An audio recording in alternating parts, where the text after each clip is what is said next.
Bill 53, the Children and Youth in Care Day Act. If passed, this bill would proclaim May 14th of each year as Children and Youth in Care Day. It is hoped that by proclaiming this day, we will be provided with an opportunity to recognize the contributions current and former Crown and Society wards make to the province, while raising awareness of the supports and programs we need to provide to ensure that these individuals can reach their full potential. The idea for this day stems from a report made by the Youth Leaving Care Hearings team, and I am pleased to lend my support to this initiative, because we need to do everything that we can to ensure that children in care receive the same opportunities for success that other children in our province receive. And the need for support is evident in the statistics. Just 44% of youth in care graduate high school, compared to 81% for the general population. That's almost a success rate of half.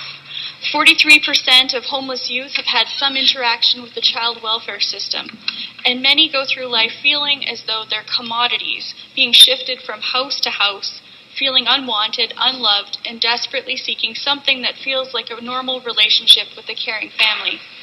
Even when paired with caring and loving families, these children still face challenges that others simply do not. Presently in Ontario, there are almost 17,000 children in care of the Children's Aid Societies. Of those, 8,300 are Crown wards, or children who are in foster care who do not and likely will not have access to their natural family. As the NDP critic for Aboriginal Affairs, I would like to take a moment to focus on a particularly disturbing trend that is especially important in the North, and that is with First Nations children within the child welfare system. 17% of the children involved in the child welfare system are Aboriginal, despite making up only 3% of the general population.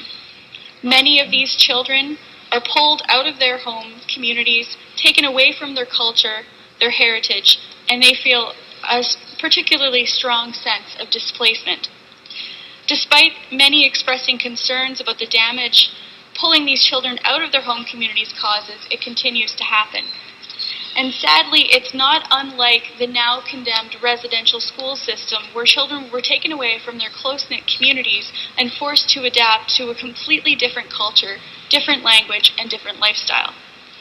Many of you may not be aware, but First Nation communities are very close-knit. When they lose a community member, the entire community mourns and feels that loss. And in many respects, when a child is taken out of a First Nations home, the entire community feels that loss. And there are many that are saying that we need to take real and meaningful steps to find ways to ensure that these children can stay in their home communities. The situation isn't getting any better, with prescription drug abuse reaching epidemic levels in many communities across the North, and one of the greatest contributions we can make to the quality of life of children in care and children at risk of being in care is to battle the social injustices that are happening in these communities. We can improve the situation in these communities and prevent future generations from turning to drugs and alcohol to cope with despair by investing in basic community needs, such as schools, libraries, recreation facilities, and housing, and by helping to promote and protect First Nations language and culture.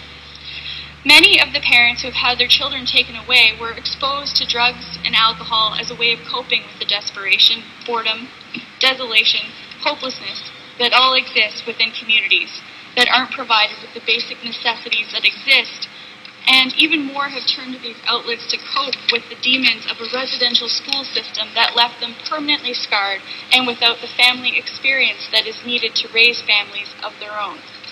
What I'm saying is that if we don't take meaningful steps to support children in care, the cycle will keep repeating itself. Today's bill is one of a number of steps that need to be taken to support our youth, and I'm hopeful that other actions and initiatives will be forthcoming to ensure that nobody is a victim of circumstance, that all children are given equal opportunities, and that we close the gaps that exist between children in care and the general population. Thank you. Thank you.